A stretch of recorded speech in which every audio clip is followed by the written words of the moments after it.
Welcome to Ridhi Law Classes. Section 4 Indian Penal Code.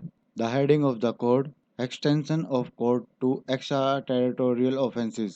Heading का मतलब है भारत के बाहर किए गए ऑफेंसेस पर आईपीसी किस हद तक लागू होती है। अब हम बेयर एक्ट की लैंग्वेज को देखते हैं।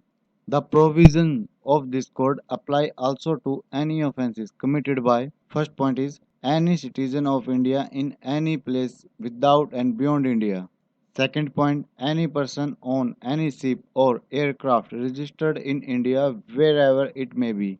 Third point is any person in any place without and beyond India committing offense targeting a computer resources located in India.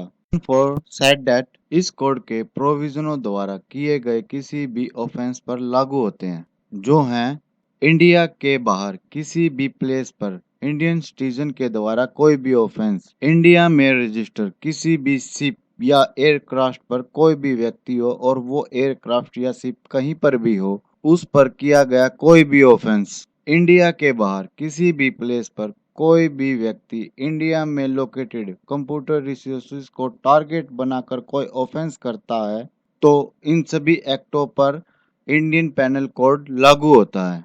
Explanation first explanation है the word offence include every act committed outside India which if committed in India would be punishable under this code। Offence word का मतलब है India के outside किया गया every act जो यदि India में किया जाता तो वह इंडियन पेनल कोड के द्वारा पनिशेबल था।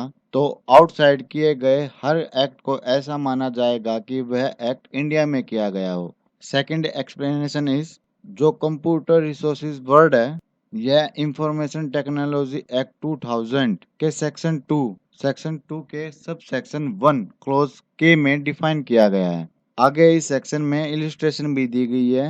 आइए देखते हैं इलिस्ट्रेशन क्या कहती है। ए कोई भी व्यक्ति who is a citizen of India commits a murder in Uganda, he can be tried and convicted of murder in any place in India in which he may be found।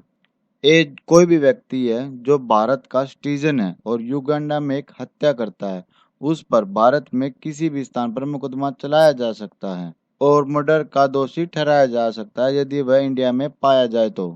Section 4 की bare act language यहाँ पर समाप्त होती है।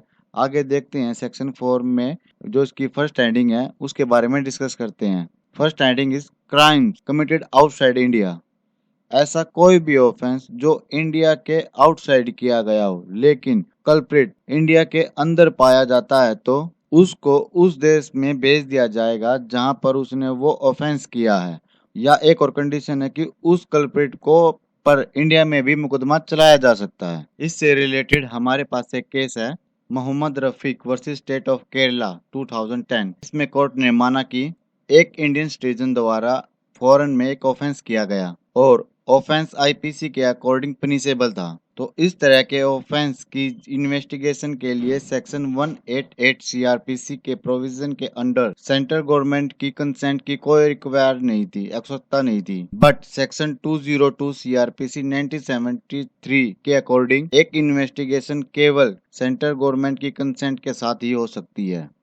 Crime committed outside of India में first point है एक्स्ट्राडिक्शन। एक्स्ट्राडिक्शन का मतलब है एक स्टेट दूसरे स्टेट को एक अपराधी को सौंपेगी जिससे वहां की कोर्ट उस व्यक्ति को दोषी ठहराया जाएगा जिस जो कि उसने ऑफेंस किया है वहां की जुरिडिक्शन में, चाहे वह उस देश का नागरिक हो या ना हो। यह एक पॉलिटिकल एक्ट है, किसी ट्रीटी और एग्रीमेंट के अनुसार किया जाता है। Crime committed outside of India का सेकंड पॉइंट है extra territorial jurisdiction. It's mean Indian court को लैंड, हाई सी और एयरक्राफ्ट पर इंडिया से बाहर किए गए ऑफेंसेस पर विचार करने का अधिकार है। लैंड से हमारा मतलब है इंडियन पेनल कोड के सेक्शन 3 और 4 और सीआरपीसी सेक्शन 188 के बेसिस पर लोकल कोर्ट्स इंडिया के आउटसाइड किए गए ऑफेंसेस का कंजिनेशन ले सकती है जहां कोर्ट इंडिया के किसी भी नागरिक द्वारा भारत से बाहर किए गए किसी भी एक्ट से निपट सकता है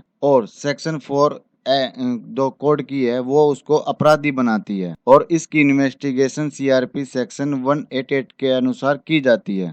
बट ऑफेंस करते समय अगर ऑफेंस इंडियन सिटीजन नहीं है तो इंडियन पेनल कोड सेक्शन 4 और सीआरपी सेक्शन 188 के प्रोविजन उस व्यक्ति पर लागू नहीं होंगे।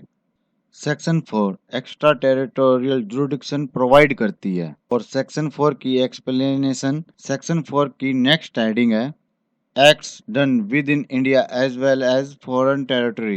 A person who is a citizen of India is liable to be tried by the courts of this country for acts done by him, partly within and partly without the Indian territory, provided that acts amount together to an offences under the IPC.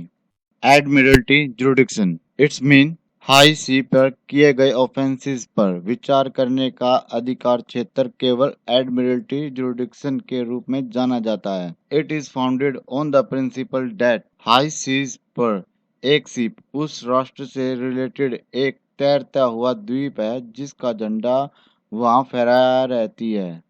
Admiralty jurisdiction extend over. First point, offences committed on Indian ship on the high sea. Second point, offences committed on foreign ship in Indian territory water. Third point is power to enforce. Claim against foreign ship is an essential attribute of admiralty jurisdiction. It is assumed over such ships will they are within jurisdiction of the High Court by arresting and detaining them. High Courts को Admiralty jurisdiction के न्यायालय के रूप में एक अलग इकाई के रूप से माना जाता है जो कि एक डिस्टेंस एंड स्पेसिफिक और प्रिस्क्राइब और लिमिटेड जुरिडिक्शन है। The word piracy means piracy consists of any of the following acts. First point is किसी प्राइवेट शिप या किसी प्राइवेट एयरक्राफ्ट के क्रू या पैसेंजर द्वारा प्राइवेट पर्पस के लिए किए गए हिंसा या निरोध या लूटपाट के किसी इलीगल एक्ट और लूटपाट को निर्देशित देती हो। हाई सीज पर किसी अन्य जहाज या विमान के विरुद्ध या ऐसे जहाज या विमान के सवार व्यक्तियों या संपत्तियों के विरुद्ध कोई एक्ट पायरेसी कहलाता है। The Convention on the Law of Sea, known as United Nations Convention on the Law of Sea 1982 UNCLOS is the main। समुद्र में समुद्री डकैती और सशस्त्र डकैती के साथ साथ अन्य समुद्री गतिविधियों से निपटने के लिए लागू कानूनी ढांचे को निर्धारित करता है यह convention. And India signed UNCLOS convention in 1982। The next heading of Section 4 is Jurisdiction of Indian High Courts।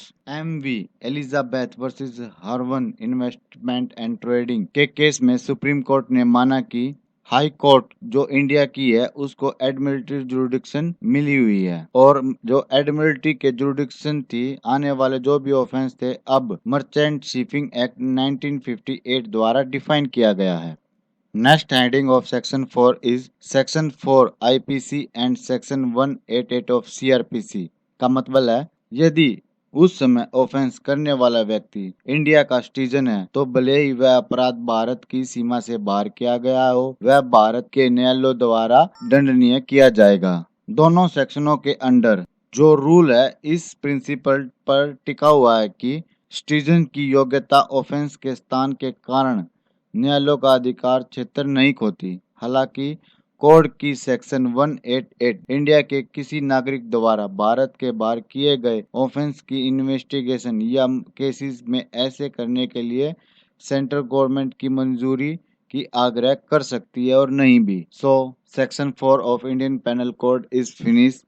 Thank you so much. If you like in this video, please subscribe, like and share. So support us.